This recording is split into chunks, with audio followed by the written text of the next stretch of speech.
എല്ലാവരും വേണ്ട. ഇപ്പൊ ചേട്ടൻ കടപ്പുറത്ത് പോയിട്ട് പറഞ്ഞല്ലേ.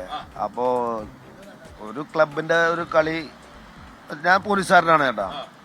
അപ്പൊ അതെ, തീർച്ചയായിട്ടും പോലീസ് ഓഫീസറാണ്.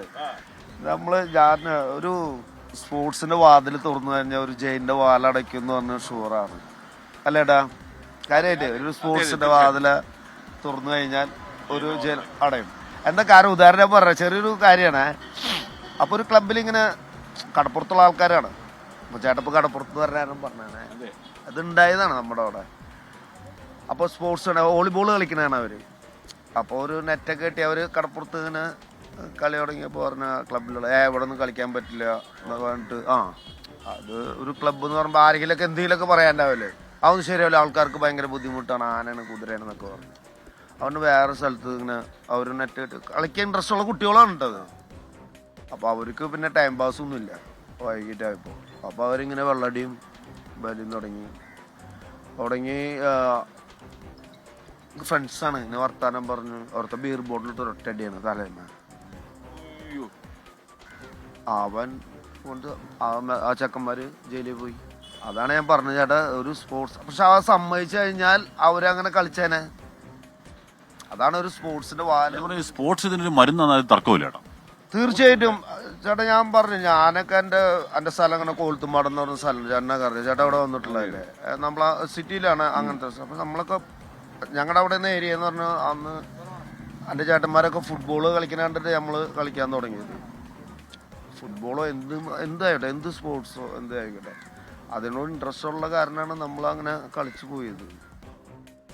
വിജയൻ സാറും ഞാനൊരു ദിവസം ഡ്യൂട്ടിക്ക് നിൽക്കുമ്പോഴേ നമ്മുടെ ഇവിടെ ഞാൻ അന്ന് ASI ആണ്.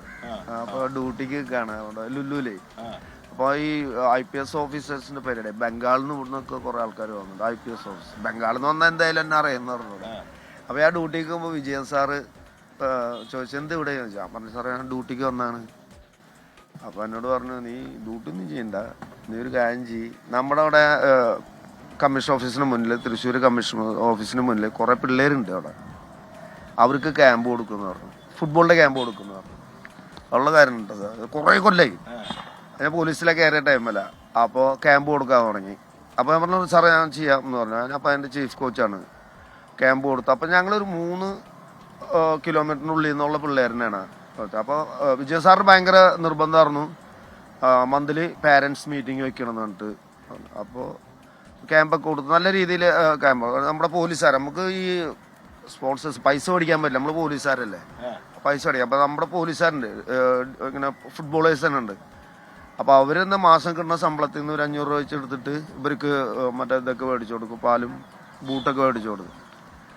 ഞങ്ങൾക്ക് ഏറ്റവും വലിയ സന്തോഷം എന്താണെന്ന് അറിയാം സാറേ, ഈ പാരൻസ് മീറ്റിങ്ങിൽ പാരൻസ് എന്താ പറഞ്ഞതെന്ന് അറിയോ സാറേ, വലിയൊരു സംഭവമാണ് ചെയ്തത്. കാരണം ആദ്യം പിള്ളേര് വീട്ടിലേക്കൊന്നും വരില്ല, വരുന്നത് 6 മണി 7 മണി, അത് അങ്ങനത്തെ ഒരു ഏരിയയാണ് ആ സ്ഥലം.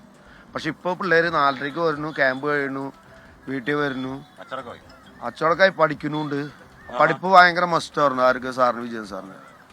അപ്പൊ അതിൽ നിന്നാണ് ഇപ്പൊ ഈ ഞങ്ങളുടെ ക്യാമ്പിൽ നിന്നാണ് ഇപ്പൊ കുറെ പേര് സ്റ്റേറ്റും ഇതൊക്കെ കളിച്ചു, ഡിസ്ട്രിക്ട് കളിച്ചു. ആ ഒരു വിപിൻ എന്ന് പറഞ്ഞൊരു ബ്ലാസ്റ്റേഴ്സിന് കളിക്കുന്ന പ്ലെയർ ഞങ്ങളുടെ ക്യാമ്പിൽ നിന്ന് പോയിട്ടുള്ള. പക്ഷെ നമുക്കൊരു അഭിമാനമാണ് അല്ലേ. പിന്നെ തീർച്ചയായിട്ടും ഈ സ്റ്റുഡന്റ് പോലീസ് കേഡറ്റ് ഒക്കെ ഇത്തരത്തിലുണ്ടായ ആശയങ്ങളാണല്ലോ ഇതൊക്കെ. ഈ തരത്തിൽ വലിയ ഇപ്പോഴത്തെ ക്യാമ്പയിന് വലിയ ഗുണം ചെയ്യും അല്ലേ.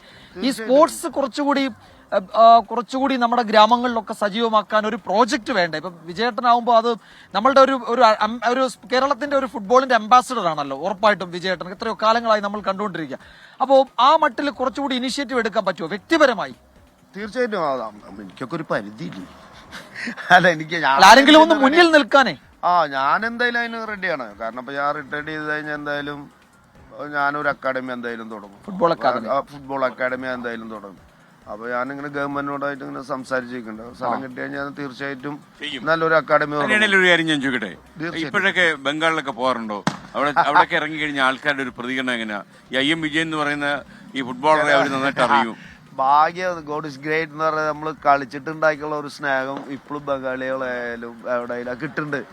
പിള്ളേരെ അത് മനസ്സിലാക്കിയാൽ മതി. ഇത് വെറുതെ ഇങ്ങനെ ഈ ഷോർട്ട് പീരീഡിന് കളിക്കാണ്ട് നമുക്ക് ഇപ്പോഴും പോയാലും കൽക്കട്ടയിൽ ആ കിട്ടുന്ന റെസ്പെക്ട് എന്ന് പറഞ്ഞ ചേട്ടൻ പറഞ്ഞ പോലെ വലിയൊരു റെസ്പെക്റ്റ് ആണ്. നമുക്കൊന്നും അതൊക്കെ ഒരു ലഹരിയിലേടാ. തൃശ്ശൂർ ഗഡി കൊൽക്കത്തയിൽ ഇറങ്ങിയാൽ തകർക്കും അല്ലേ, പൊളിക്കും. ഇപ്പൊ പിന്നെ അവസരങ്ങളും കൂടിയിട്ടുണ്ടല്ലോ നമ്മുടെ കുട്ടികൾക്ക് അല്ലേ? പഴയതിനെക്കാട്ടിലൊക്കെ വിജയേട്ടനൊക്കെ തുടക്കത്തിലേക്കാട്ടിലൊക്കെ എത്രയോ അവസരങ്ങളായി പുതിയ തലമുറയ്ക്ക്.